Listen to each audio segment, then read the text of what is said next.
sebenarnya udah pada kenal ya. Khususnya Kak Vero nih kayaknya beberapa udah ngikutin Kak Vero di LinkedIn gitu ya Kak. Nanti boleh. Gimana Kak Vero? Halo, halo, kabarku baik. Gimana Kak Ulin, teman-teman semua? Kak Tria juga.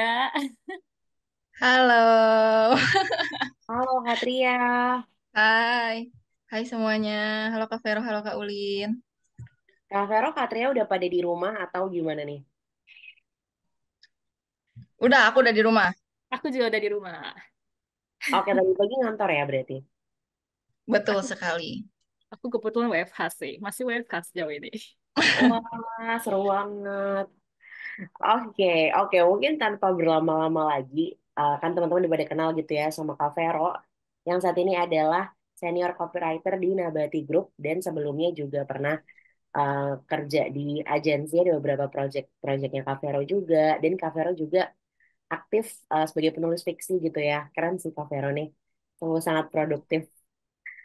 Dan ada Katria juga bareng sama kita saat ini jadi creative writer-nya di Evermost. Tapi Katria juga banyak project agency juga ya. Aku lihat di portofolionya banyak project. Also Katria juga nanti boleh sharing-sharing ya Kak. Katria rajin banget nulis di LinkedIn teman-teman. Jadi nanti Boleh kita banget dong. bakal banyak bahas ya kayak tentang the future of copywriting. Oke, aku um, izin untuk pin para speakernya dulu. Nah, ini diskusinya santai aja ya teman-teman dan lebih kayak sharing gitu ya. Jadi nggak akan berat harusnya ya. Tapi kalau mau nyatat ya boleh gitu.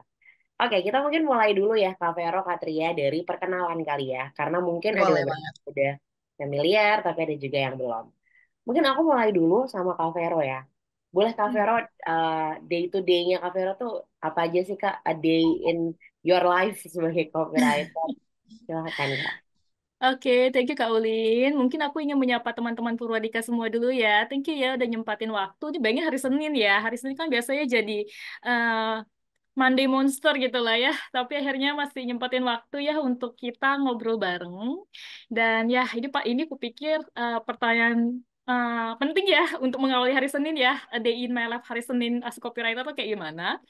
Eh, Sebenarnya sehari-harinya biasa kita nerima brief pekerjaan sih, Kak Ulim. Brief pekerjaan itu dari berbagai divisi, bisa dari sales, dari IT juga, kadang dari HR juga. Itu biasa lingkup kerja internal lah dari berbagai divisi, nerima brief, lalu kita proses. Nah, jadi dalam sehari itu ada banyak sekali output-output copywriting yang kita hasilkan. Kadang bisa WhatsApp blast, email blast, itu baru di digital. Nanti juga ada di media sosial, lalu nanti kalau di media offline kadang kita buatin flyer, brosur, dan lain-lainnya. Nah, itu baru di internal. Nanti biasanya akan ada klien internal, ada klien eksternalnya lagi. Ketika mungkin kalau di agensi kan kita pitching ya, kadang kita pitching lagi keluar. Nah, itu biasanya ketika goal, itu tuh mulai berdatangan brief-brief dari eksternal. Jadi kalau ditanya aku sehari-hari kayak gimana, ya menangani eksternal dan internal itu sih. Jadi kupikir dinamika copywriting dan copywriter ada di situ ya. Setiap hari harus mimikri lah untuk menjadi audiens yang berbeda-beda. Oke, tiap hari terima brief ya Kak Vero ya. Mm-mm. Wah, kalau bekerja di balik tumpukan brief gitu ya. Kalau kayak polisi gitu kan kayak banyak dokumennya Kak Vero nih brief-brief yang harus ditranslate. Oke, thank you Kak Vero. Nanti kita akan digging lebih dalam lagi gitu ya. Kalau teman-teman have question tentang kegiatannya Kak Vero juga boleh ditinggalkan di kolom chat. Aku geser ke Katria. Boleh Katria pertanyaannya sama. Jadi kalau jadi creative writer di Evermost itu ngapain aja kerjaannya? Atau kakak sehari-hari mungkin harus pasti dapat project atau gimana? Silakan Kak. Oke, aku sapa dulu ya teman-teman. Halo semuanya, selamat malam. Semoga nggak capek ya, baru pulang kantong. Mungkin yang lain juga pada baru pulang kantor, ada yang pulang sekolah. Mungkin tadi aku lihat ada yang masih 17 tahun mungkin ya. Makasih banget udah ikut ini. Mungkin nanti cita-citanya di copywriter juga nih kayaknya Kak Vero yang 17 tahun itu. Oke, kalau misalnya aku sih day to day di kantor itu biasanya kalau misalnya tadi langsung dapat brief, kalau kita tuh di Evermost udah punya project manajernya sendiri gitu. Jadi si project manager ini ngolah semua request. Jadi di Evermost itu cuma ada satu kreatif, satu tim kreatif departemen itu isinya ada copywriter, ada desainer, ada tim production. Nah, ini tuh kita nanti diolah semua briefnya sama project manager. Jadi nanti di saat kita udah dapat brief, nanti kita ngerjain aja tinggal si card-nya. Jadi udah ada brief lengkap, terus ini outputnya untuk apa aja, dan lain-lain itu udah ada di situ semua yang diolah sama project manager. Jadi sebenarnya kerjanya tuh lebih gampang sih, cuman jadi tantangannya of course yang tadi Kak Vero bilang juga, jadi copywriter kan pasti setiap hari juga kita mikir ya. Jadi mungkin sering burn out atau kayak refreshment konten-konten yang lain pun kita harus sering kayak mikir cari referensi dan lain-lain itu mungkin tantangannya gitu. Sama mungkin kalau misalnya menariknya di Evermost itu di tim aku itu jadi ada kreatif production, ada juga kreatif campaign gitu. Jadi di si campaign lab ini tuh jadi khusus untuk megang-megang campaign yang inisiatnya dari tim kreatif gitu. Jadi salah satunya aku juga sempat megang beberapa campaign di tahun ini gitu. Nanti mungkin aku share juga gitu ya gimana si proses kreatifnya gitu ya waktu pas copywriting. Jadi kalau misalnya day to day sih hampir sama kayak Kak Vero, cuman enaknya di kantorku itu ada project manajernya juga. Jadi kalau misalnya ada request nggak jelas atau apa, itu sama mereka ditangkal dulu tuh di situ. Jadi sempat kalau misalnya nanti kalau kita mau nanya ke requester pun bisa via CPM itu dulu gitu. Jadi sebenarnya mungkin di yang agency dan lain kan ada yang langsung briefnya masuk ke copywriter, ada yang langsung ke desainer. Kadang kita juga harus collab juga sih kerjanya sama desainer gitu. Jadi sebenarnya nggak jauh-jauh juga sih mau kita nanti langsung dari PM atau langsung briefnya datang ke kita. Of course kalau secara teamwork kita pasti kerjanya di ranah-ranah kreatif sama desainer sama production juga gitu sih kurang lebih. Wah, terdengar seru, terdengar berat juga gitu ya kayak. Semoga menyemangati gitu ya. Dan ada yang 17 tahun juga tadi. So, jangan-jangan nanti Betul. punya copywriter gitu ke depannya. Oke. Oke, thank you Katria dan juga Kak Vero. Nah, kita kan lagi ngomongin copywriting, Kak. Di sini tadi ada juga tuh yang senior copywriter gitu kan. Ada juga yang orang digital marketing dan lain-lain.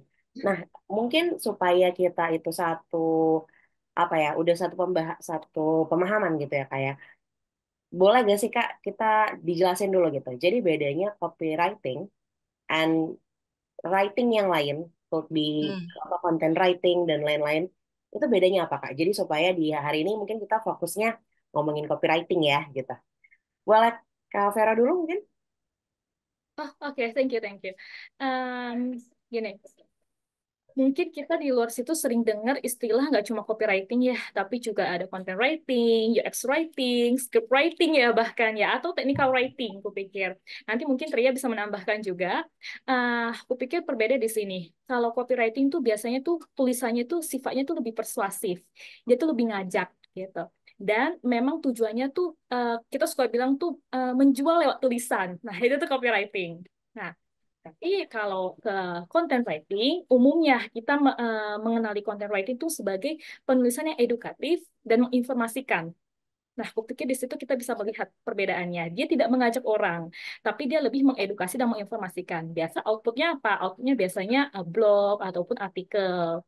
Nah, beda kalau cerita yang mengajak untuk jualan, biasanya outputnya tuh lebih ke hal-hal yang biasanya langsung ke selling gitu yang bisa seperti billboard, email blast, dan hal-hal seperti itu.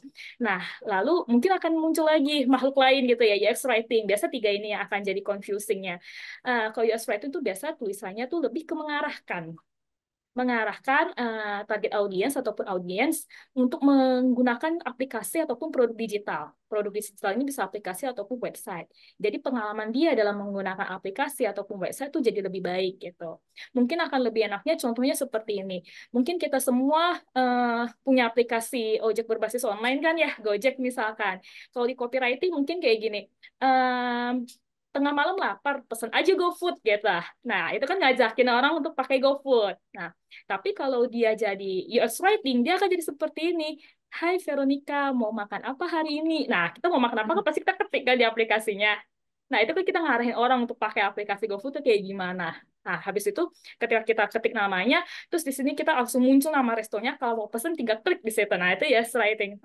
Ketika jadi content writing, dia akan jadi seperti ini tips memesan makanan dari resto dengan cara yang hemat. Nanti dalam isi artikelnya, isi content writing-nya, itu tuh salah satunya tuh ada pakai voucher GoFood misalkan. Jadi mengedukasi orang bagaimana kamu kalau lapar tapi mau pesan makanan hemat, itu salah satunya ada voucher GoFood loh, salah satu tipsnya. Nah, dari situ mungkin kita bisa kebayang ya, bagaimana perbedaan antara konten, copy, dan UX. Mungkin di luar situ kita sering mendengar lagi technical writing ya. Kalau technical writing mungkin nama juga technical itu hal-hal yang lebih teknis. Kalau pakai contoh yang GoFood tadi, mungkin kita bisa contohnya kayak tata cara memesan GoFood gitu. Nah, itu biasanya lebih teknikal. Biasanya malah lebih teknis lagi ke buku-buku manual, tapi ditulis dengan cara lebih humanis. Kupikir itu sedikit. Kalau tentang script writing lah, teman-teman mungkin tahu ya, itu lebih ke penulisan skrip lah, skenario. Kadang kalau GoFood mau kerja sama-sama KOL, pasti ada skripnya, ada storyline-nya. Teman-teman script Ya. writer tuh. Kadang biasa copywriter juga ikut ngerjain. Tapi outputnya kelihatan lah perbedaannya di antara copy, konten, dan UX, dan technical. Gitu. Mungkin lebih detailnya mungkin Pria bisa nambahkan ya Kak Ulun. Thank you. Oke, thank you Kak Vero. Jadi tadi kita dapat kata kuncinya persuasif gitu ya. Mungkin Kak Tria nanti boleh tambahin, silakan Kak. Oke, betul. Mungkin kalau misalnya copywriting sederhananya itu kayak ibaratnya kita gimana ngajak orang biar melakukan sebuah action yang kita mau gitu, intinya gitu. Jadi kalau misalnya kayak kita nih mau orang biar belanja produk kita via website. Itu makanya Hmm. copywriting gitu. Kata-katanya persuasif, singkat biasanya. Kalau misalnya content writing, biasanya kita lebih educate. Kayak misalnya kayak tadi kalau misalnya fashion, gimana cara orang buat beli. Kalau misalnya di content writing, mungkin kita bisa ngembangin juga ke SEO biasanya gitu tuh. Lebih jauh lagi tuh. Kita mainin kata kunci dan lain-lain. Kalau misalnya di content writing, misalnya kayak ini fashion yang bagus buat di Lebaran tahun 2025 misalnya gitu. Terus kalau misalnya ada lagi creative writer ini, saya creative writer spesialis itu biasanya ngerjain hampir semua guys gitu. Jadi copywriting ngerjain, campaign pun ngerjain. Kayak campaign itu kan biasanya ada turunannya, di kayak ada campaign narration, ada campaign story, masuk ke script writing juga, terus ada content writing, SEO dan lain-lain. Itu sebenarnya kalau misalnya secara lebih luas lagi generalisnya itu sebenarnya creative writer, karena emang kita mainnya tuh di ranah kreatif gitu. Walaupun kayak marketing ujung-ujungnya kayak kan buat nanti penjualan dan lain, tapi kita tetap aja kan mainnya di ranah marketing. Kalau misalnya kayak lihat banner-bannernya Gojek tuh yang kata-katanya tuh suka lucu-lucu atau witty-witty, itu juga kan sebenarnya pemasaran yang bercampur dalam sama marketing gitu. Itu tuh sebenarnya kalau dijudulin lah ya, itu sebenarnya creative writer gitu. Cuman kalau misalnya secara kecil-kecilnya gitu kalau dipecahin, emang sebenarnya copywriter tuh intinya adalah ya cuman kayak kita ngajak orang gimana buat ngelakuin action yang kita mau gitu. Apakah itu lewat CTA-nya misalnya beli sekarang kah, atau kayak misalnya orang buat subscribe ke YouTube kita lah dan lain-lain gitu sih sebenarnya sederhananya copywriter itu gitu. Oke, thank you Kak Tria. Mungkin contoh ini bisa juga nanti dibawa ke atas deh teman-teman. Kalau misalnya jabatannya copywriter tapi disuruh selling atau disuruh nyuruh action. Sorry, jabatannya bukan copywriter gitu, digital marketing misalnya. Tapi it's okay, kita bakal belajar juga di sini karena Katria juga creative writer lumayan palu gada gitu ya. Nah, sebelum kita Itu ada yang ngomong komen juga kalau gak ada writer. palu gada writer, kayaknya itu lebih populer ya kayak di 2024 ini. Betul. Sebelum sebelum kita ke 2025, mungkin enaknya kita ngomongin dulu di 2024 kali ya, Kak. Apa sih yang sudah terjadi? Copywriting apa sih yang ring a bell gitu ya? Teman-teman boleh banget ya nambahin di kolom chat apa copywriting yang berkesan gitu ya di 2024 dari brand apa atau dari bikinan kalian sendiri ternyata mungkin. Aku mulai dari Kak Tria dulu kali ya. Apa nih Oke, Kak, boleh. copywriting 2024 yang menurut Kak Tria tuh wah oke banget nih brand punya atau janjian punya kakak sendiri. Silakan Kak. Mungkin aku izin share screen juga kali ya. Udah ada ya? Udah Kak. Oke, mungkin ini aku sedikit share aja kali ya beberapa cuplikan. Mungkin ada beberapa copywriting yang di tahun 2024 ini cukup hype atau viral gitu ya.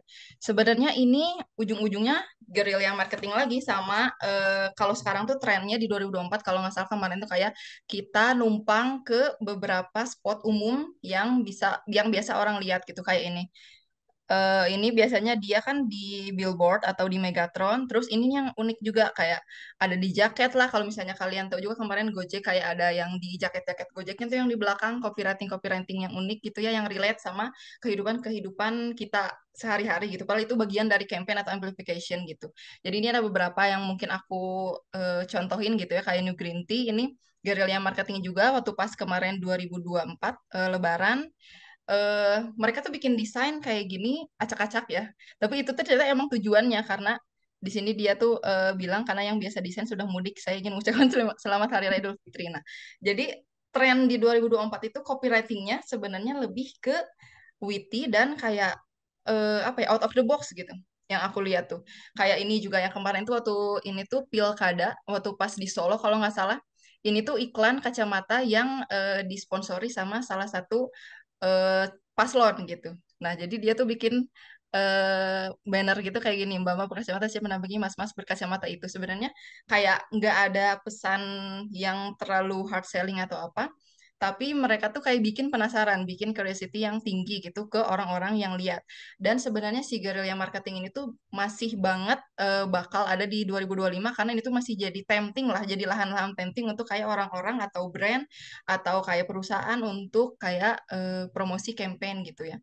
Terus dia juga Tokopedia ya, Tokopedia, Gojek, Bukalapak, Blibli kayak udah terkenal lah ya kayak si kreatif-kreatif banner dan lainnya itu tuh emang bagus gitu. Kayak ini juga Tokopedia iklan ditutup karena guncangan terlalu heboh. Ini tuh kayak waktu itu kalau nggak salah tanggal kembar gitu. Dia tuh bikin iklan banner kayak gini gitu. Jadi ini mungkin yang nempel di aku di 2024 ini karena ini pun jadi referensi aku waktu itu bikin salah satu campaign untuk Evermost gitu. Jadi kayak kewiti-witiannya, terus ternyata keren, tren-tren untuk Gen Z itu sekarang banyak juga ya kayak meme dan lain-lain itu 2024 tuh sangat rame sih gitu. Jadi ini mungkin beberapa contohnya gitu kalau dari aku. Terus mungkin di 2025 juga bakal ada lebih banyak eh, kayak apa ya, kayak spot-spot yang sebelumnya nggak pernah diduga-duga nih sama copywriter. Biasanya kan kalau misalnya offline ya kayak cuman banner, terus Megatron, atau spanduk, dan lain-lain. Tapi nanti di 2025 ternyata ada satu spot lagi yang aku temukan bakal jadi tren. Nanti mungkin aku share juga ya nanti untuk prediksi 2025 gitu. Kalau dari Kak Vero mungkin ada? Oke, thank you, Kak Tria. Sebab kupikir gini, kalau di tahun 2024, yang paling ter-highlight sebenarnya dari contoh yang Kak Tria ini sebenarnya sudah terjawab sebenarnya yang mau aku bilang gitu. Lebih ke soal personalisasi sih. Personalisasi kupikir ini akan tidak hanya akan menjadi tren di 2024 sampai ke 2025, kupikir akan terus ke depannya. Kenapa? Kupikir kunci personalisasi itu kan kita tidak hanya memahami target audiens kita ketika kita jadi Betul. copywriter, tapi kita juga memahami produk knowledge-nya kita. Produk Ya. knowledge brandnya kita tuh kayak gimana, terus kita personalisasi sesuai dengan target audiens kita. Aku pikir itu yang akhirnya bisa memunculkan setiap ikan tuh rasanya kok kayak bicara banget ya ke gue, kok kayak rasanya ini Hmm, jadi banget karena ada relate. personalisasi itu. Tapi aku pikir lebih daripada itu, aku melihatnya copywriter dari saat ini ke depannya mungkin juga tidak hanya bicara lagi soal kata-kata saja, tapi juga bagaimana dia juga mengkonseping bareng-bareng sama art director ataupun desainer terhadap konsep visualnya. Karena aku pikir copywriting itu tidak hanya sekedar bicara kata, tapi konsep kreatif as a whole. Mungkin aku ada share sedikit. Eh, aku tuh suka banget kalau teman-teman suka nanya, Fer, kamu kalau nyari ide atau belajar kopi di mana sih? Kupikir selain di kompetisi Citra Pariwara ataupun kompetisi Lion Cans ya, kompetisi periklanan terbesar di nasional pun internasional, kita kan bisa lihat submisinya. Aku biasa belajar dari situ. Atau di sini teman-teman pasti pengguna LinkedIn, aku suka banget follow satu akun ini ya. Good Ads Matter. Di sini tuh aku suka Ah, ya ini belajar. bagus. Aku suka belajar bagaimana iklan-iklan di berbagai dunia itu bermunculan. Ya. Dan satu yang aku highlight dari setiap minggu, kadang kalau setelah lagi lowong, aku suka buka sekali akun ini, dan aku sering lihat iklan-iklannya. Contohnya iklan ini supaya ngajakin orang nggak mabuk gitu. Tapi lihat, ada nggak kata-kata supaya kamu nggak mabuk, ataupun ada nggak kata-kata, ada nggak gambar minuman keras di situ. Tapi kan nggak ada kan. Kupikir ini beyond, copywriting beyond the words, tapi about the creative concept gitu. Jadi ke depannya kupikir tidak hanya bicara soal kata-kata secara eksplisit, tapi juga implisit, tapi ngena. Nah, jadi Betul. kita ngekonsepin juga bareng director atau desainer. Gambar itu membunyikan kopi, dan kopi juga menjelaskan si kata-kata. Dan kalau kita cek juga iklan-iklan lainnya tuh ke arah-arah situ sekarang. Konsepnya tidak hanya kata-kata saja yang dibentuk, tapi juga bagaimana gambar itu ngasih pesan. Jadi, skill yang aku pikir yang akan di highlight gitu, kupikir ke depannya yang dari tahun ini ada juga adalah bagaimana kerangka berpikir copywriter itu berkembang tidak hanya bermain dengan kata-kata, tapi juga mengembangkan konsep kreatif. Gitu. Ke visual juga ya Kak ya. Mm-mm.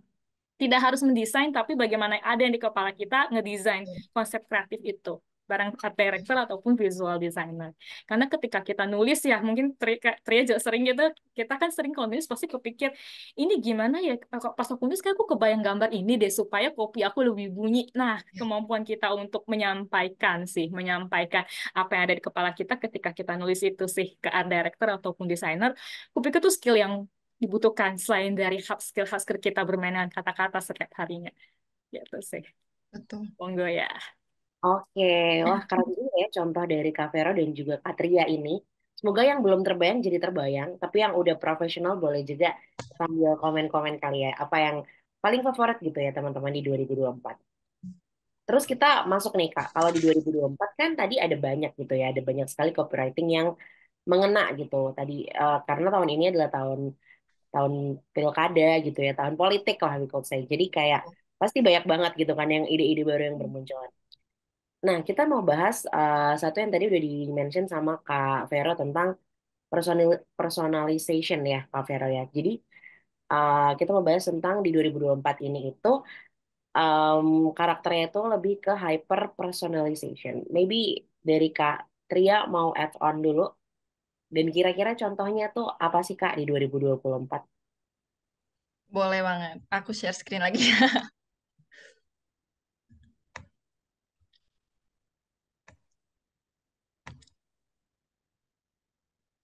Nah, ini mungkin salah satu contoh campaign yang kemarin banget, baru anget, masih anget karena baru November kemarin dan campaignnya baru selesai di awal Desember kemarin gitu. Ini salah satu campaign yang aku bikin yang di kantor aku, Evermost. Ini juga mungkin menganut kalau dibilang strategi tadi ya, hyper personalization, karena kita tuh nargetin emang ke yang si tepatnya banget mah ke ibu-ibu reseller gitu, ke ibu-ibu ya ibu-ibu kayak yang suka main WA, main Facebook karena sebenarnya mostly usernya Evermost tuh kayak ibu-ibu kayak gitu. Nah, terus di sini tuh yang jadi highlight juga copywritingnya. Ini juga mikirnya lumayan lumayan berat karena kewiti-witiannya itu kali ya. Terus kalau misalnya secara teknik mungkin ini bisa dibilang tekniknya itu parody copywriting or kayak spoofing gitu, SPOOFING. Kalau misalnya ada yang pernah dengar spoofing atau parody copywriting, jadi ini tuh ibaratnya pakai elemen-elemen budaya populer untuk jadiin message-nya, terus nanti si message-nya tuh dikaitkan sama salah satu fenomena atau kayak campaign yang viral gitu lah ya. Nah, ini aku ngambilnya ya fenomena yang pilkada kemarin karena si ulang tahun Evermost ini pas-pasan banget sama si kampanyenya si pilkada kemarin. Nah, terus ceritanya ini kan mau tap ini ke momen pilkada. Si campaign story-nya lah ya, campaign story singkatnya itu adalah, jadi bapak-bapak ini itu adalah sebenarnya co-foundernya Evermost gitu. Co-founder Evermost namanya Kang Ilham. Kang Ilham ini ceritanya di campaign ini mau nyebarin 600 loker untuk siapapun yang udah punya pekerjaan atau yang belum punya pekerjaan. Nah, 600 lokernya ini adalah di Evermost gitu untuk cari tambahan. Karena mostly sebenarnya user Evermost itu orang-orang yang udah punya pekerjaan, cuman dia mau cari tambahan cuan lagi gitu. Soalnya si base-nya itu, si aplikasinya itu kayak social commerce, kayak Shopee atau Tokopedia gitu, cuman dia lebih ke reseller base gitu, reseller, dropshipper, dan lain-lain gitu. Jadi intinya si campaign ini adalah mau kita tuh mau ngasih tahu nih, message-nya adalah si Evermost ini di yang ulang tahun ke-6 ini, dia tuh mau ngebagi-bagi 600 loker ke seluruh Indonesia gitu, siapapun yang mau ikut boleh ikut lewat amplification-nya si Pilkada gitu. Jadi si kopinya ini aku buat witty, cuman witty-nya tuh fun smart kali ya, bukan kayak witty yang lucu-lucuan tapi kampungan gitu. Jadi lebih ke fun smart kayak gini. Mungkin contohnya ini tuh untuk di sosial media. Terus ini juga untuk kayak ads dan lain-lain. Terus ada lagi. Nah, untuk landing page. Mungkin nanti kalau misalnya penasaran bisa cek aja langsung ya di Everbossnya gitu. Terus ada lagi, nah ini untuk offline activation-nya, waktu itu ini tuh kayak kita bikin banner, selamat datang lah, terus bikin poster, bikin spanduk, dan lain-lain. Terus ya kayak gini, kopinya masih konsisten dengan message utamanya. Nah, terus ini juga ada video. ini tuh ibaratnya video campaign gitu lah ya untuk pas gongnya gitu. Mungkin aku putar dulu.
Nah gitu, terus kayak tadi pun cari tambahan itu jadi keyword utamanya, keyword campaign-nya.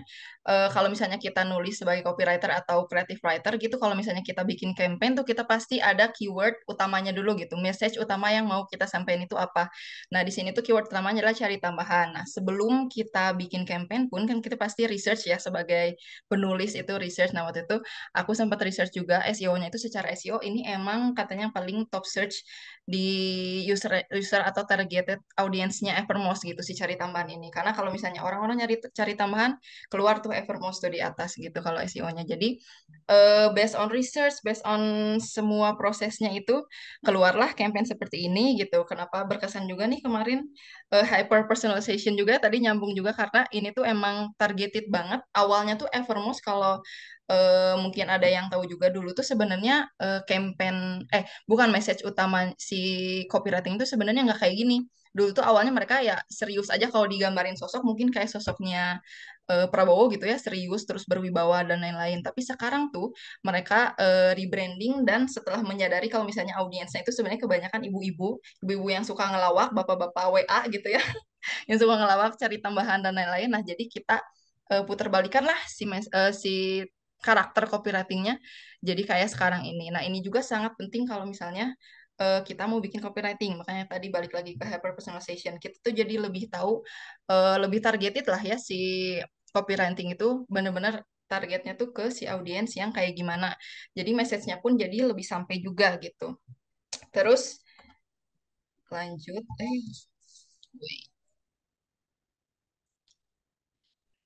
ini juga ada beberapa jenis lagi gitu ya, ada internal update, terus ada promo.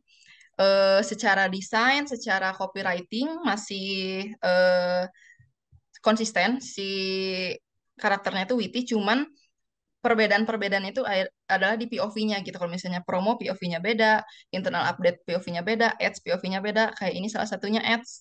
Amplification ini tuh nggak ngasih tahu banget ini tuh campaign Evermost, nggak ada logo Evermost dan lain-lain. Ini juga kayak nyambung kayak tadi pas Kak Vero bilang kalau misalnya kalau kita mau nulis, kita harus ngebayangin visualnya gitu. Kita harus tahu referensi visual yang ada di kepala kita kalau misalnya dijadiin sebuah output tuh kayak gimana. Nah, ini tuh karena ada ads amplification itu kebayangnya nanti kita bakal amplificationnya di kayak tiang-tiang listrik gitu. Makanya kita bikin referensi visualnya kayak gini aja bener-bener receh. Terus nggak ada logo Evermost atau apapun, nggak ada identity. Ya udah aja biar kayak gini nanti digoreng aja atau dijahit gitu sama sosial media spesialis gitu. Nah, ini juga kayak penting langsung nyambung kali ya. Penting juga tadi aku juga sempat ngeliat ada kayak yang nanyain gimana ya kalau misalnya cara nyesuaiin tulisan kita di setiap platform gitu. Karena kan setiap platform mungkin treatmentnya beda-beda gitu ya. Jadi tadi juga udah aku sebutin juga satu-satu dan kasih contohnya di setiap platform kayak sosial media ada ads amplification dan lain kan itu beda-beda ya. Si tadi kayak gini, terus promonya beda dan lain-lain. Nah, sebenarnya ini tuh kekuatan kekuatan utamanya copywriter gitu. Jadi kalau misalnya yang mau terjun jadi seorang copywriter, menurut aku mending pelajaran ini dulu gitu. Kalian harus bisa adaptasi dulu sama mastering platform yang ada yang biasa dipakai sama si copywriter gitu. Kenapa dua hal ini penting gitu? Karena yang pertama, kalau misalnya kita udah mastering platform, kita tuh bisa mengoptimalkan pesan untuk audiens kita di setiap platform itu gitu. Kan kalau misalnya efektif dan lain-lain kan si message-nya kalau setiap platform ada nada dan gaya tulisannya tersendiri, terus kita nyampeinnya sesuai dengan itu kan pasti pesannya tersampaikan dengan baik gitu ya. Terus kalau di platform juga ada banyak kayak teknis-teknisnya tersendiri gitu. Kayak misalnya jumlah karakter atau ukuran gambar atau kayak format-format tertentu gitu ya yang mungkin setiap platform itu beda. Nah, kalau misalnya kita udah tahu nih setiap platform itu ketentuan-ketentuannya kayak gimana, kita pas mengikuti format dan batasan platform nanti si kontennya pun bakal tersebar dengan lebih baik gitu ya, lebih optimal juga gitu. Terus selain itu juga kita harus mempelajari ini fitur-fitur khusus di setiap platform. Kalau misalnya kayak Instagram ya mungkin ada stories, udah umum lah ya. Terus kalau misalnya sekarang tuh ada thread, thread itu mungkin mirip sama Twitter atau X gitu sekarang. Terus ada TikTok yang sekarang fiturnya juga makin banyak lagi gitu. Nah, semua fitur-fitur itu mungkin harus bisa dipelajari sama seorang copywriter gitu. Kayak tadi misalnya aku upload si campaign video itu di YouTube. Makanya ukurannya size-nya kayak gitu. Nah, tapi kalau misalnya ada lagi di fitur YouTube Short, berarti kan si treatment-nya beda lagi gitu. Nah, copywriter menurut aku harus bisa apa ya, pemikirannya tuh menjalar sampai sana lah gitu. Kalau misalnya makanya ada yang bilang copywriter susah tinggal nulis, salah guys. Kita tuh harus bisa banyak hal ternyata gitu kan. Terus salah. Terus meningkatkan engagement of course kalau misalnya kita udah tahu kita bisa beradaptasi terus kita bisa mastering platform kayak tadi misalnya aku bikin ads amplification itu tuh nanti bakal digoreng di sosmed Instagram captionnya kayak gini gini gini gini gitu kan nanti cara ngegoreng cara ngejahitnya pun itu yang kita pikirin gitu mungkin nanti teknisnya secara detailnya banget kalau ada yang mau nanya boleh lah ya gitu. Ini aku gambaran umumnya aja dulu gitu. Nanti bisa jadi 10 SKS nih nggak selesai-selesai gitu. Terus terakhir pun meningkatkan brand konsistensi gitu. Walaupun kayak tadi aku bikin outputnya di landing page, bikin outputnya di website, bikin outputnya untuk ads sosial media atau ads amplification, itu kan beda-beda tuh. Tapi tone sama si karakter copywritingnya harus tetap sama. Kalau misalnya masih si payungnya adalah satu perusahaan atau satu brand yang sama gitu, itu harus ngeliatin brand konsistensi kita gitu. Makanya tadi aku bilang selalu ngetin ini karakternya masih witty, ini karakternya masih witty gitu. Seperti itu, kurang lebih. Nanti mungkin kalau ada yang mau nanya, boleh lanjut ya. Sekarang kita ke Kak Vero dulu. Aku Oke, stop thank you ya. ya Kak Tria. Tadi banyak banget ya contohnya Kak Vero ya. Seru banget ternyata Evermost udah berubah terus kayak kampanyenya ditunjukin campaign bapak-bapak dan untuk ibu-ibu witty seru banget sih. Mungkin Iya. kalau dari Kak Vero ada case yang mau dibahas Kak soal yang hyper personalization ini. Oke, thank you Kak Ulin dan Kak Tria. Wah, tadi aku lihat tuh kopi-kopi Kak Tria lucu banget ya, ada pantun-pantunnya juga tadi. Gini, mungkin kita mulai dari apa itu hyper personalization dulu ya, biar mungkin kita satu pemahaman dari satu dasar yang sama. Hyper personalization tuh lebih bagaimana kita bisa menulis yang bentuknya itu tuh bisa dipersonalisasikan untuk setiap target audience. Jadi apa yang dipersonalisasikan itu kalau kita kayak kalau mau beli barang tuh di custom gitu. Jadi ketika disebarkan tulisannya tuh terasa ini kayaknya buat aku ya, ini aku banget nih aku relate. Nah kayak gitu. Apa saja yang biasa di custom dari tulisan itu? Itu biasa dari segi preferensi, dari segi karakter, dan juga interaksi dengan audiens. Nah, biasa kayak gitu. Aku pikir kalau di 2024 mungkin kita sering dengar kalau copywriting itu harus personalisasi tapi per target audiens. Misalkan kalau target audiensnya itu untuk anak muda, berarti kamu nulisnya harus yang lebih luas. Tapi kalau target audiensnya untuk masyarakat umum, mungkin kamu nulisnya udah agak formal dikit karena ini untuk semuanya. Kita nggak bisa yang terlalu gaul misalkan. Tapi aku pikir ketika kita naik ke hyper personalization, itu tidak lagi hanya bicara personalisasi per target audience, tapi ke hal yang lebih spesifik ke interaksi target audience ataupun activity-nya. Ini sebenarnya dilakukan oleh kita, oleh copywriter kok untuk perinteraksi itu. Hanya saja mungkin kita tidak menyadari itu. Ini aku lakukan ketika aku menulis untuk ruang guru.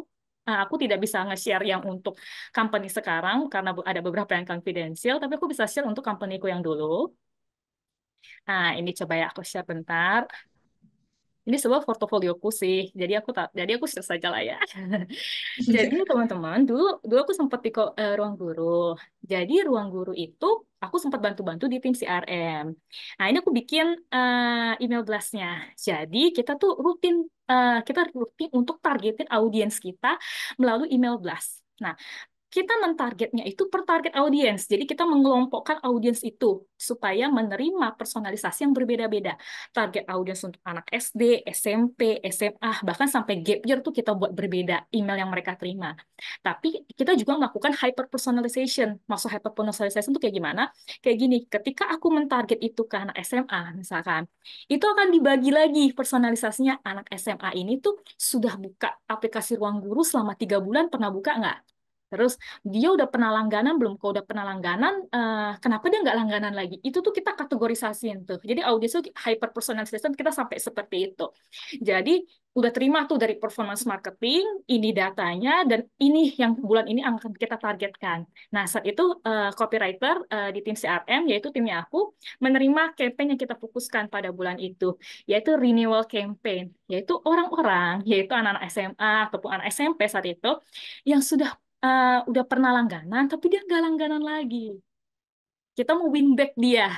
Nah, itu waktu kita bilang kita win back project waktu itu. Ini salah satunya yang waktu itu aku kerjakan. Aku bilang, "Ah, aku nggak mau kita putus." Waktu itu anak SMA kan kayak gitu ya. Aku nggak mau kita putus gitu. Wah itu tuh kata word of the year-nya tuh masih ghosting. Sekarang mah udah nggak ghosting ya. Word of the year-nya dulu tuh word of the year-nya ghosting. Maka ada kata-kata, jangan ghosting aku dong bestie. Kan kita udah pernah belajar seneng-seneng gitu bareng-bareng sama ruang guru. Kok sekarang kamu nggak pernah buka lagi, nggak pernah mau belajar bareng lagi gitu. Akhirnya kita win back pakai kata-kata seperti ini.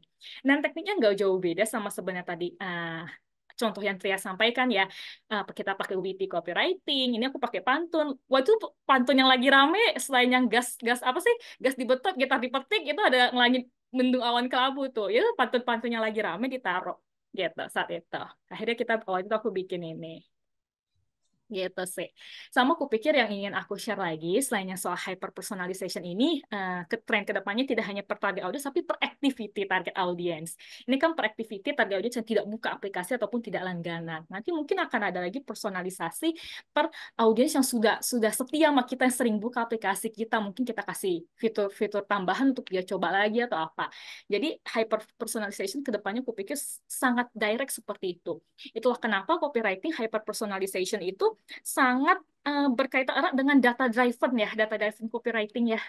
Jadi jadi akan sulit sekali kita bisa bikin copy yang sangat personal kalau mungkin dari teman-teman tim performance ataupun tim data tuh tidak ini. Jadi kita kerja kolaboratif sama teman-teman yang meresource data-data ini.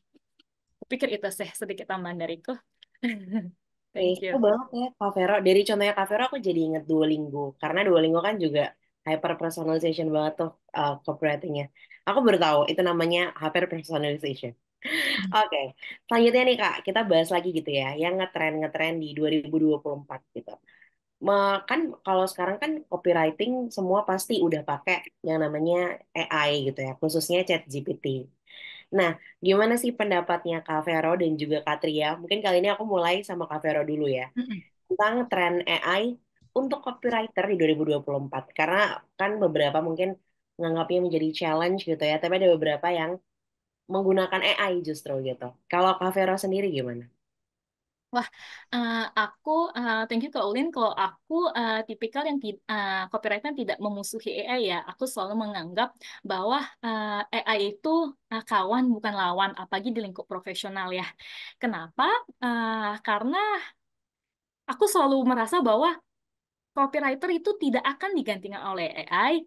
Copywriter itu akan digantikan oleh copywriter lain yang menggunakan AI. Iya tuh. Kenapa? Karena copywriter lain yang menggunakan AI tidak bisa kita pungkiri, pasti cara kerjanya dalam mendapatkan idea ataupun mendapatkan second opinion gitu akan lebih cepat dibandingkan yang tidak memakai AI. Aku pikir itu. Itulah salah satu dasar kenapa aku tidak memusuhi AI. Karena mau nggak mau, teknologi AI itu sangat mempermudah pekerjaan copywriter sehari-hari. Apa saja yang bisa kita uh, kerjakan gitu bareng AI ya. Kupikir pertama brainstorming lah. Brainstorming itu bisa tentang idea, perencanaan konten. Nah, itu yang pertama. Lalu riset. Kadang kan kita butuh riset yang langsung ya, dapat gitu hasilnya dibanding kita harus cari persatu, buka website satu persatu lagi di Google. Nah, itu AI sangat membantu. Ah, lalu yang ketiga, aku selalu memakai AI itu untuk second opinion. Kadang nggak mungkin kita terus-terusan colek atasan kita, colek rekan kerja kita untuk discuss gitu.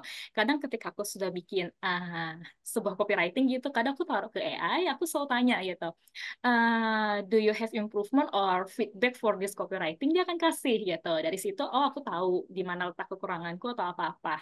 Aku selalu menggunakan AI sehari-harinya untuk kayak gitu. Namun itu kayaknya, wah yang Vero bilang kayaknya itu indah sekali ya gitu pakai AI. Tapi memang ada minusnya. Minusnya apa? Aku pikir soal etika ya. Etika maksudnya apa? Lebih ke nanti takutnya kalau kita pakai AI kan dia nge-gather dari web itu aja. Khawatir nanti hasilnya sama. Apalagi yang suka nulis artikel gitu. Khawatir nanti sama. Secara etis takutnya jatuhnya plagiat atau segala macam.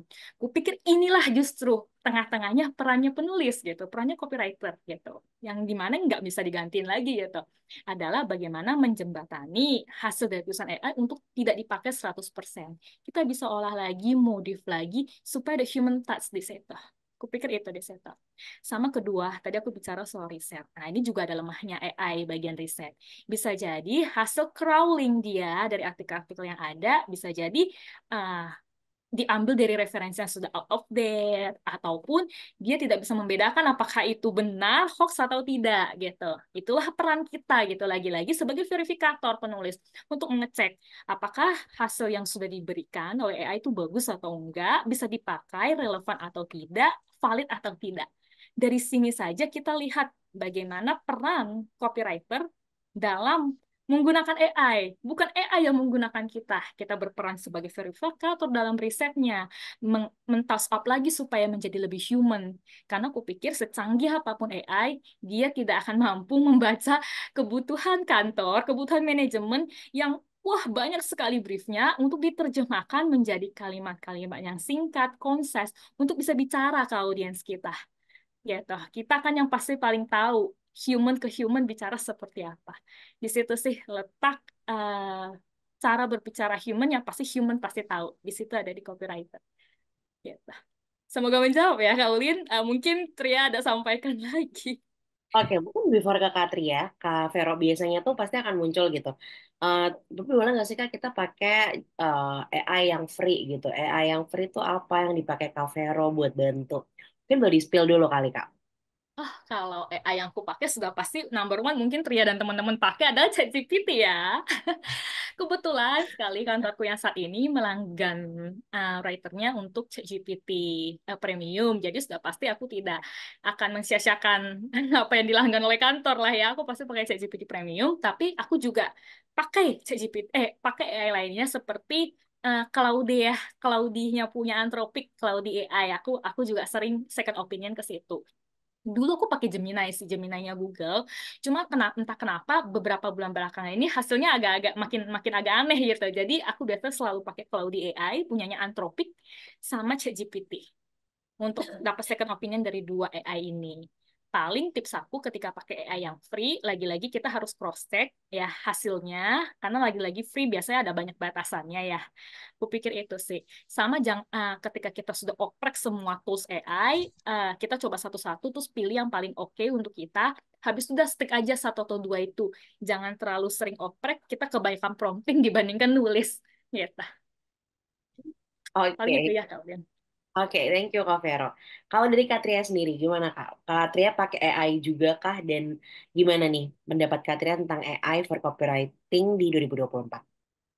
Oke, menariknya adalah sebelum aku di approach sama Kak Uli nih untuk jadi pembicara webinar ini, aku tuh sebenarnya udah nulis tentang AI. Baru banget aku tuh upload di LinkedIn ya, aku kasih linknya di komen ya. Nah gitu, mungkin siapa tahu ada yang mau baca-baca gitu. Sebenarnya aku udah bahas di situ sih. Kalau dari aku mungkin kurang lebih sama. kayak yang Kak Vero obrolin tadi juga udah banyak banget ya insight dari Kak Vero gitu. Cuman mungkin dari aku mau nambahin gimana sih cara jaga keseimbangan antara efisiensi gitu ya. Karena kita kan pakai AI pasti nyari efisiensi dan nyari kecepatan gitu ya sama originalitas kita kalau nulis copywriting gitu. Jadi pertama benar kayak tadi manusia itu harus tetap jadi editor kreatifnya gitu. Kayak itu tetap bisa ngeluarin tulisan cuman menurutku cukup untuk di ide awal atau drafting aja gitu. Jadi abis dari situ diolahnya sama manusia gitu sama kita. Kita memperhalus si copywritingnya, kita nulis si pengembangan tulisannya gitu ya. Terus of course kalau AI kan mereka tuh nggak punya otak, maksudnya kayak nggak punya otak kayak manusia gitu ya. Mereka tuh nggak bisa ngerti sebuah tulisan yang punya feelings atau bernuansa gitu. Kalau misalnya kita nulis, mungkin orang-orang bisa ngerasa kita nulis sedih, orang-orang bisa ngerasa sedih gitu. Nah, kalau AI itu nggak bisa gitu. Mereka tuh cenderung kaku banget gitu. Nah, makanya AI itu cukup untuk di ide awal atau drafting aja gitu.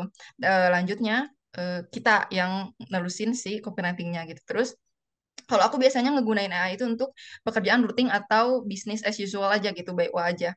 Jadi kayak cuman nyusun headline, terus nganalisis data kayak tadi, terus nyaranin format-format copywriting gitu. Terus kalau misalnya ada kira-kira aku bingung nih headline-nya, kira-kira apa yang bisa lebih fresh atau apa, bisa nanya ke AI gitu. Jadi kayak cuman buat kerjaan-kerjaan yang ringan atau pekerjaan rutin aja gitu ya, yang udah pasti ini mah nggak bakal ada revisi dari requester atau klien lah gitu. Jadi bisa tuh pakai AI. Tapi kalau misalnya untuk pekerjaan yang membutuhkan copywriting yang benar-benar dari scratch gitu, biasanya aku nyari pakai AI itu cuman untuk cari referensi doang gitu atau cari inspirasi gitu. Terus sebenarnya kita tuh bisa latih AI juga gitu. Aku sempat nyobain ngelatih si ChatGPT ini pakai yang premium tapi ya kalau misalnya yang free aku belum nyoba sih kalau itu waktu itu aku ngelatihnya pakai yang berbayar. Nah kita tuh aku waktu itu ngelatihnya gimana caranya si AI ini bisa ngikutin tone brand yang kita pegang gitu.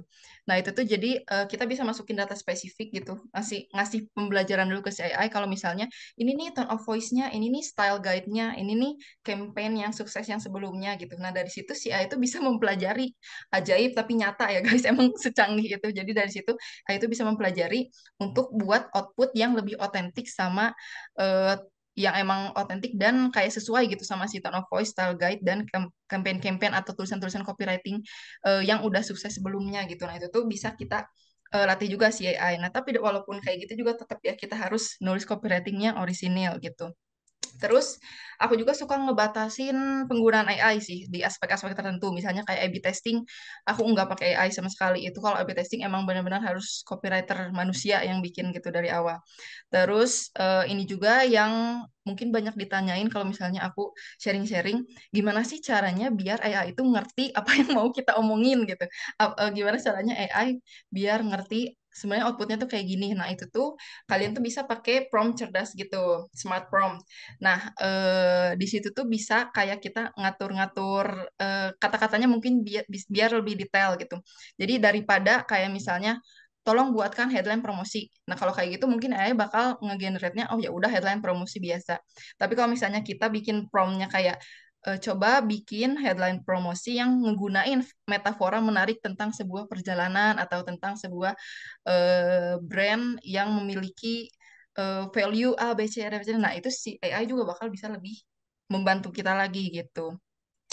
Terus apa lagi ya biasanya aku pakai AI? Oh paling kayak eksperimen gaya kepenulisan aja sih gitu kayak si AI itu juga bisa ngecoba kayak berbagai pendekatan kreatif yang biasanya jarang dijelajahi dengan catatan yang pakai prompt tadi kayak tolong cari teknik copywriting yang jarang orang pakai dan lain gitu kan berarti cari reference juga tuh itu juga AI ngebantu. Terus aku juga sempat nyobain sih kayak bikin AI 50% tulisan aku 50% tulisan AI 70% tulisan AI, 30% tulisan aku, terus aku tes pasar tuh. Biasanya itu di caption. Kalau misalnya di copy visual atau copy image, aku jarang karena cukup beresiko gitu ya. Kalau headline dan lain-lain kan biasanya orang yang ngelihat pertama itu gitu ya. Nah kalau misalnya itu biasanya aku tes pasar buat caption. Jadi caption bikinan AI yang 70%-nya nih kayak gimana nih hasilnya. Ternyata apakah lebih bagus AI, apakah lebih bagus tulisan aku, dan ternyata emang lebih bagus tulisan copywriter asli gitu guys. Jadi menurut aku AI dan apa ya, AI dan manusia itu sebenarnya emang harus berkolaborasi gitu. Nggak bisa kayak kita ngandelin AI 100%, terus AI juga gantiin pekerjaan kita juga nggak bisa 100% gitu. Jadi kurang lebih seperti itu sih. Aku biasanya day to day kalau pakai AI kayak gitu. Pakai ChatGPT juga aku sempat nyobain copy.ai juga. Itu copy.ai kayaknya lebih bagus juga dari ChatGPT, cuman emang harganya lebih mahal seperti itu. Kayak gitu Kak Ulin. Oke, thank you Katria. By the way, tadi kan Iya, kita udah bahas nih Katria dan Kak Vero ya. Kita ngomongin tren di 2024 itu dari hyper personalization sama AI. Nah, before ke 2025, mungkin ada nggak yang lain yang mau di-mention sama Katria sama Kak Vero? Anything, Kak? apa Atau ya? kita mau ke 2025? Gimana? Boleh. Boleh. Boleh. Ya udah mungkin contohnya udah cukup ya di 2024 tadi ya yang terkenal-terkenal yang cukup works gitu ya di tahun politik lah ya we could say di 2024 tuh. Terus banyak hal yang terjadi di 2024. Nah, kita masuk ke 2025. Tadi kan kayaknya Katria juga sempat kebuka tuh tadi decknya ada kayak prediksi gitu-gitu. Kita mungkin mau Betul. Katria dulu kali ya. Jadi Katria sudah meramalkan apa nih Kak di 2020 ini copywriting apa nih Kak yang bakalan ngetren menurutnya Katria? Iya, jadi aku tuh sudah menjadi witch ya. Aku sudah mencoba menjadi penyihir dan memprediksi tren copywriting di 2025. Kurang lebih seperti ini.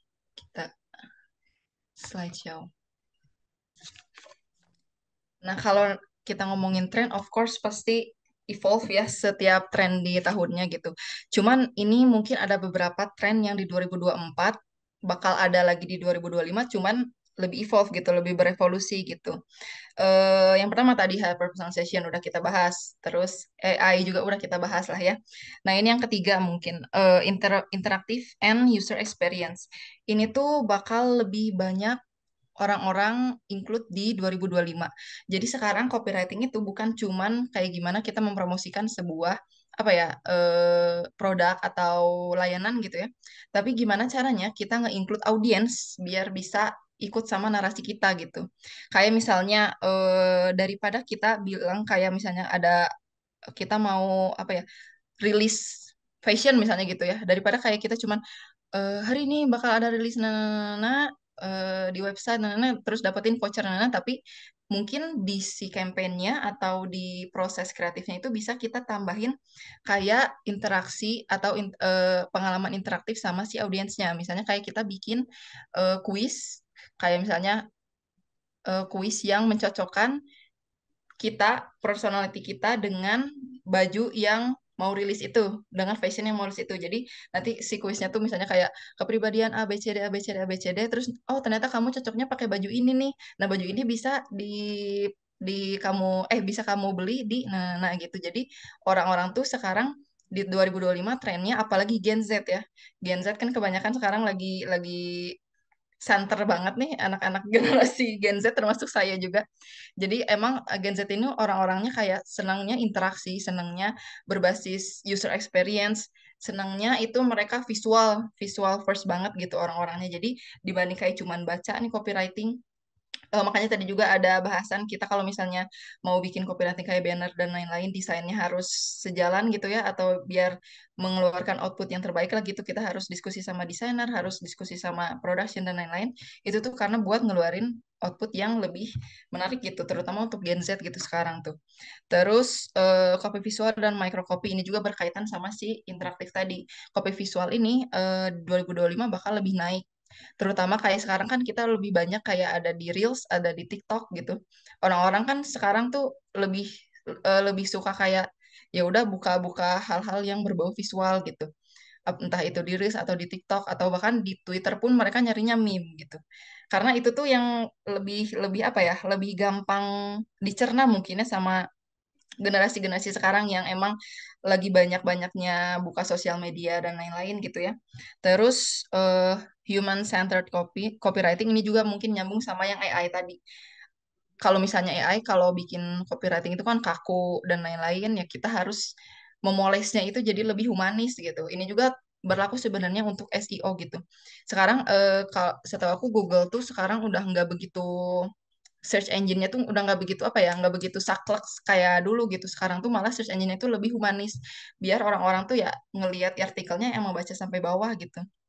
Terus ini juga menarik storytelling berbasis AI dan VR atau augmented reality.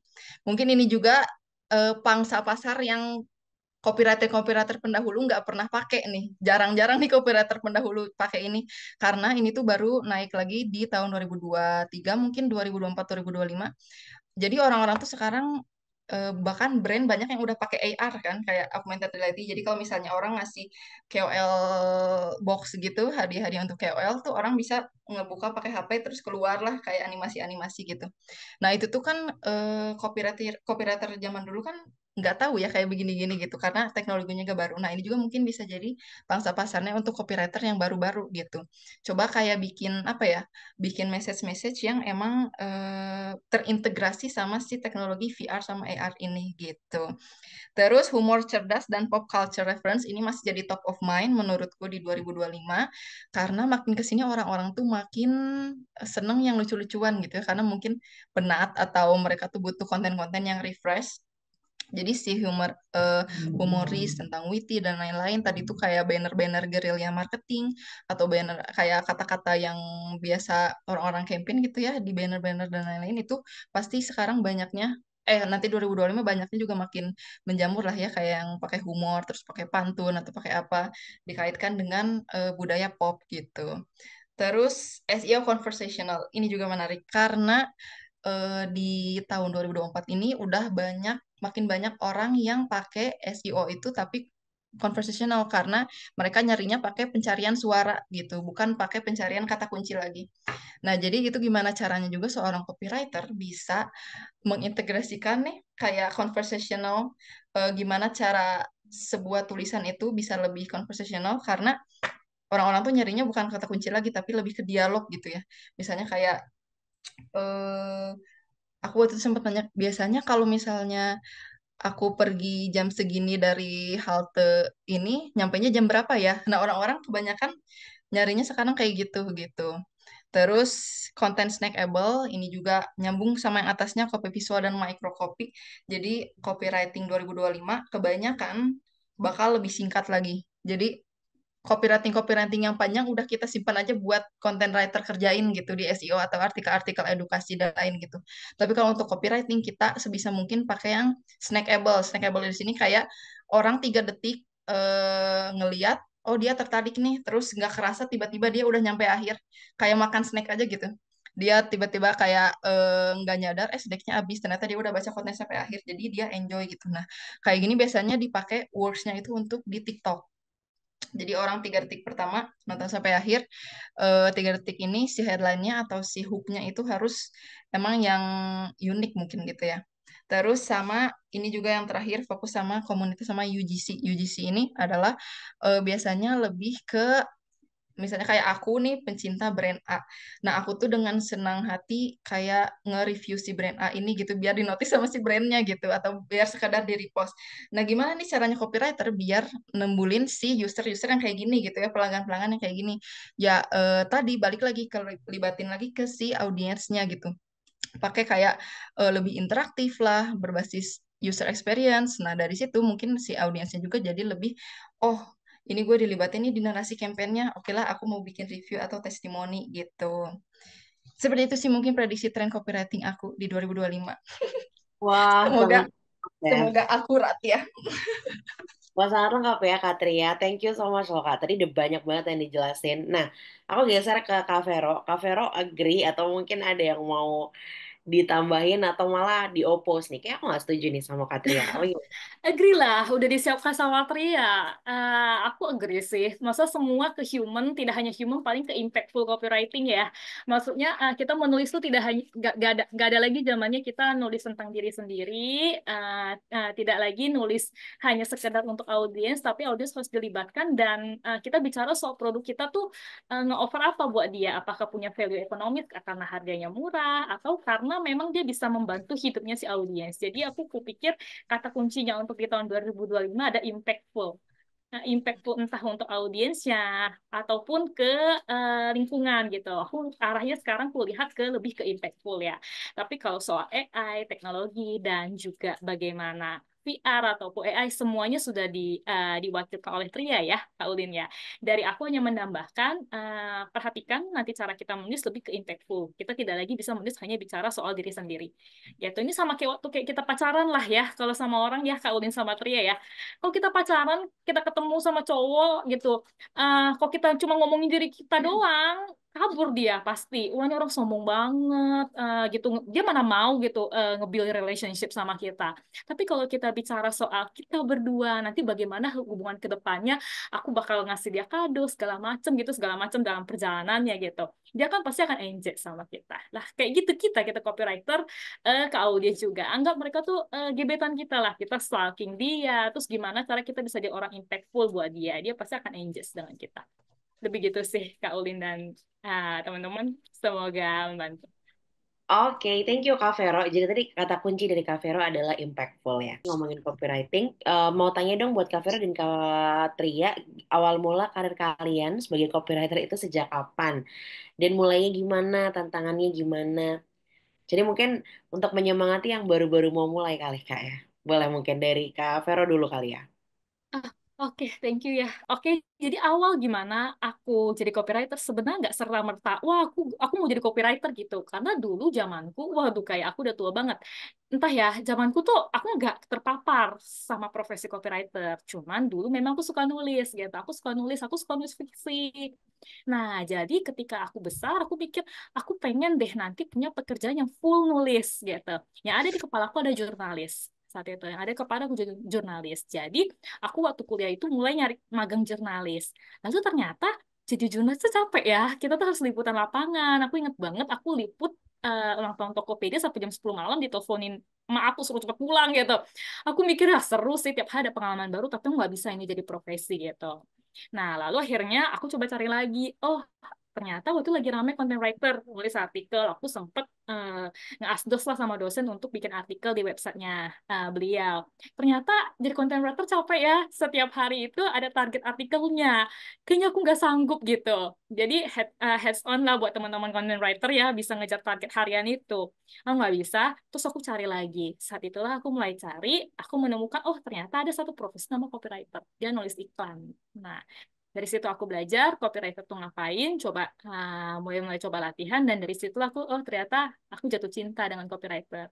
Kupikir salah satu yang akhirnya membuatku jatuh cinta adalah dia itu tidak menulis hanya pada satu platform gitu ya. Dia menulis di banyak sekali platform. Jadi tantangannya jadi lebih banyak dan tidak monoton. Lalu tidak hanya itu, kita tuh bisa berubah-ubah kepribadian gitu dalam tanda kutip. Berubah-ubah kepribadian tuh kayak gini, kayak kita kalau nulis jadi ke anak muda, kita jadi anak genjat lagi gitu. Ketika kita nulis ke orang tua, wah kita mulai ngecek-ngecek isu-isu orang tua kayak gimana. Itu kupikir setiap harinya kita seperti menulis hal baru dan itu tidak membuat bosan, lebih gitu. Dan copywriter tuh kan tidak hanya menulis ya, itu juga banyak interaksi. Kita juga ngobrol sama teman-teman kreatif. Nah, ada itu sih yang membuat kupikir bertahan. Jadi, eh kupikir bisa dimulai dari hobi. Awalnya aku dimulai dari hobi sampai akhirnya jadi profesi. Lebih gitu sih, Kak Hamimah. Semoga menjawab. Thank you. Kan ya Kak Vero, tapi perjalanannya panjang gitu ya teman-teman ya. Siapa tahu nanti next time ada juga AI copywriter. Kayak kita nggak tahu ya Kak, terus berubah juga ya Kak. Ke depannya ya, perkembangannya. Oke, kalau dari Katria, silakan Kak. Aku juga sama sih sebenarnya kayak Kak Vero, base-nya emang udah suka nulis. Aku tuh udah nulis dari umur 10 tahun. Waktu itu jadi jurnalis cilik buat media Indonesia. Waktu pas SD, waktu pas SMP aku nulis fiksi juga, nulis novel, nulis cerpen, sampai SMA, kuliah aku nulis sastra. Walaupun aku bukan anak sastra gitu, aku anak komunikasi, cuman aku suka sastra dulu waktu pas kuliah. Terus sekarang terjun ke copywriting karena emang sebenarnya aku juga dulu awalnya nggak tahu itu copywriting kayak gimana sih, sebenarnya tulisan yang kayak gimana gitu. Cuman aku langsung aja terjun tiba-tiba kayak oh ini ada writer-writernya ya udah aku lamar gitu ya ke loker itu terus pas karena aku biasanya emang suka nulis terus siapa tahu kan nyambung gitu terus pas waktu pas terjun ke brand itu baru aku belajar jadi seorang copywriter gitu. Sekarang kalau pengalaman sih mungkin udah di 4 tahunan. Aku sempat kerja di brand, sempat kerja di agency, terus sempat kerja sekarang udah di company gitu startup. beda-beda juga copywritingnya. Banyak juga penulisan-penulisan aliran-aliran yang lain aku pelajari, SEO, technical, terus content writing dan lain-lain gitu semua. Itu belajarnya berdasarkan pengalaman juga sih. Jadi kalau emang mau tertarik, walaupun gak punya base kepenulisan, mungkin bisa belajar waktu pas emang udah terjun juga gitu sih. Sama aku juga learning by doing. Oke, semoga memotivasi ya. Oke, oke. Kak Vero dan Katria kita emang udah masuk ke penghujung gitu ya. Jadi nanti mungkin teman-teman yang misalnya pertanyaannya belum terjawab, mungkin bisa connect gitu ke Kak Vero atau Kak Tria, atau jangan-jangan di konten-kontennya mereka nih udah ada. Karena Kak Vero juga suka konten, Kak Tria juga. Tapi ini ada pertanyaan terakhir Kak. Karena dari tadi juga sering ditanyakan, before session juga sering ditanyakan.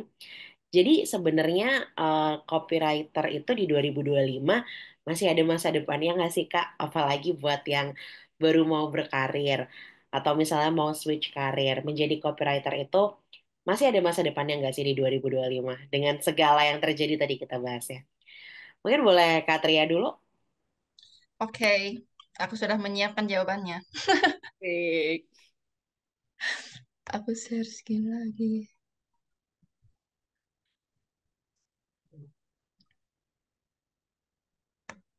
Tadi kan udah prediksi tren. Kataku masih ada ruang. Kenapa nih masih ada ruang? Karena sebenarnya kebutuhan untuk pemain baru lah ya, kebutuhan untuk copywriter itu sebenarnya banyak.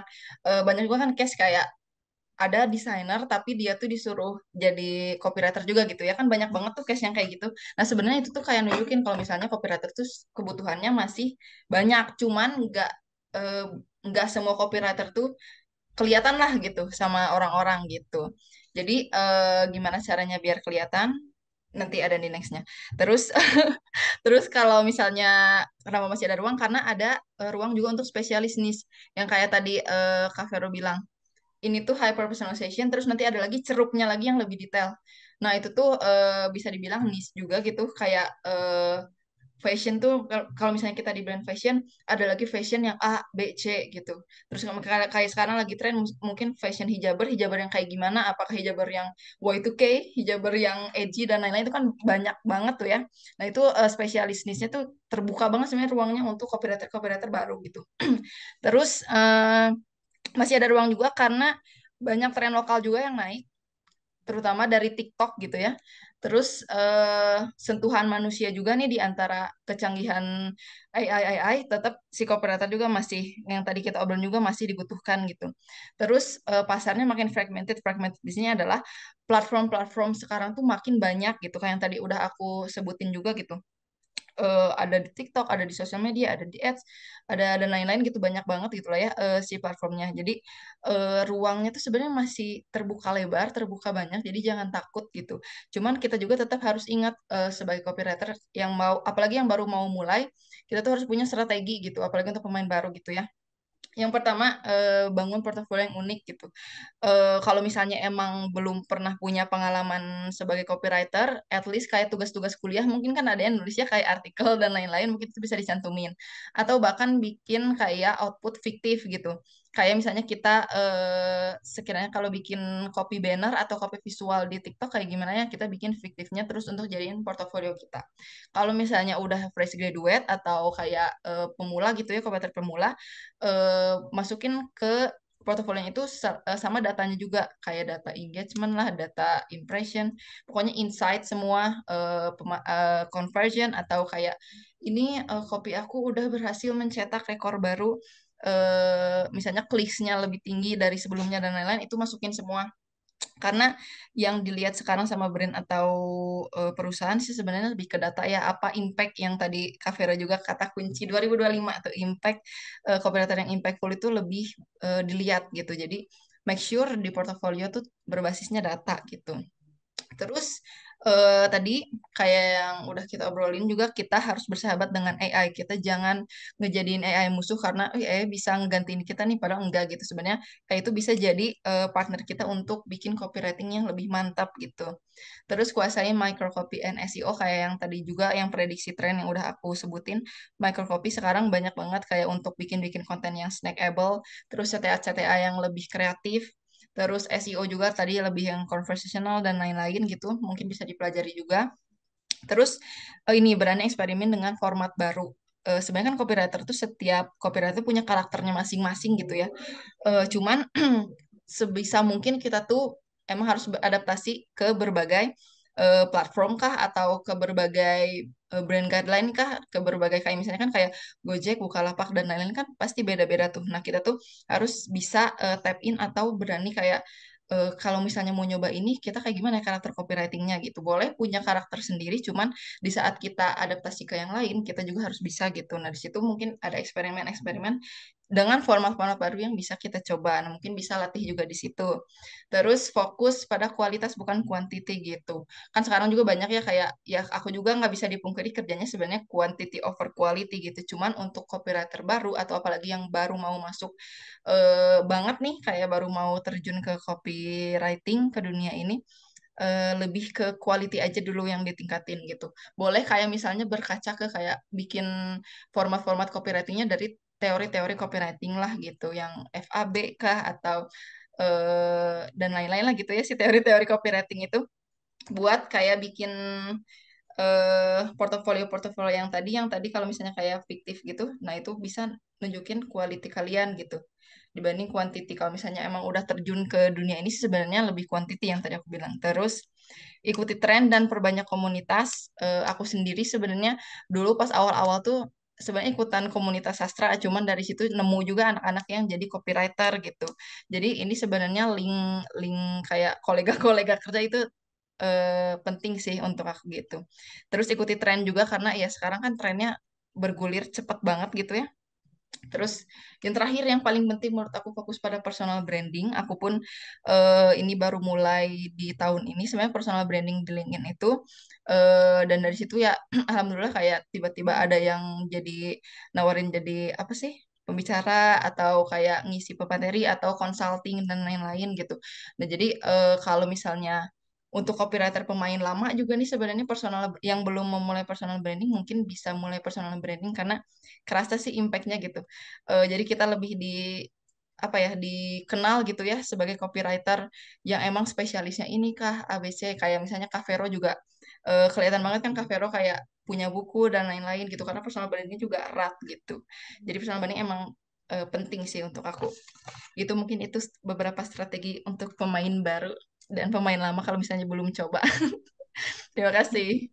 Oke, thank you ya Kak Tria udah dirangkumin gitu ya teman-teman sama Kak Tria. Bisa dicoba. Dan kalau dari Kak Vero gimana nih Kak Vero? Kakak masih percaya Oke. ya Kak masih ada peluangnya atau gimana? Iya, aku percaya lah. Nggak mungkin lah nggak ada peluangnya lah selama kita percaya. Waduh, jadi motivator. Paling aku nambahin satu aja. Aku pikir ketika kita mau bermain di pemain baru, kita perlu multi skill sih. Kita perlu multi skill. Tampaknya saat ini perlu kita akui CV saja kita udah nggak cukup ya. CV nggak cukup. Kadang portofolio pun kita harus bersaing. Bayangin ya, tanpa bisa kita pungkiri, kita lihat fakta banyak banget nih unicorn-unicorn company yang kena layoff dan kita harus bersaing dengan mereka gitu. Padahal fresh graduate saja sudah banyak gitu. Ini harus bersaing lagi sama yang top company gitu. Gimana caranya? Jadi benar banget CV perlu, lalu juga portfolio perlu di-build sangat strong. Tadi Tria sudah menjelaskan.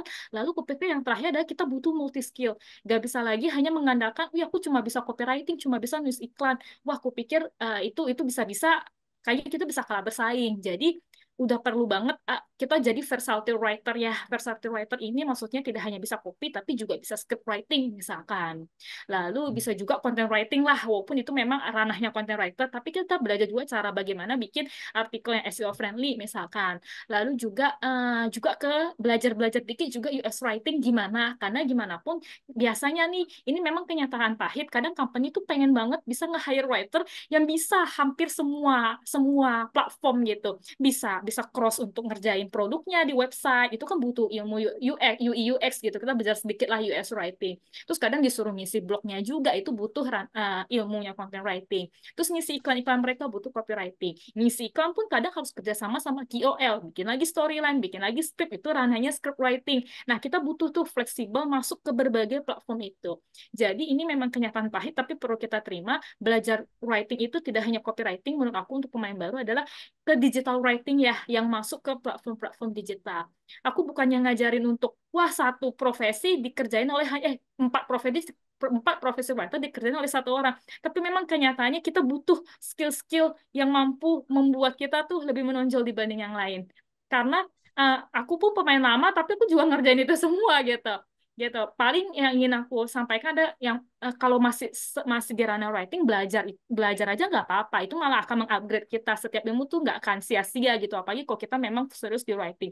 Yang akan jadi salah adalah ketika kita writing kita disuruh ngedesain, kita disuruh motion, disuruh fotografi. Nah, kalau itu menurut aku kita harus kasih boundariesnya di situ ya. Kalau sudah multi skillnya di luar dari multi skill writing, itu kita bisa tolak ataupun kita lagi nggak ada willing belajar ke situ, ya memang nggak apa-apa karena memang profesi writing harusnya tidak loncat keluar dari situ. Gitu. Paling itu sih tips aku. Thank you. Oke, thank you ya Kak Vero. Tapi memang kita harus terima gitu ya kenyataan pahit itu. Jadi palu gak ada writer.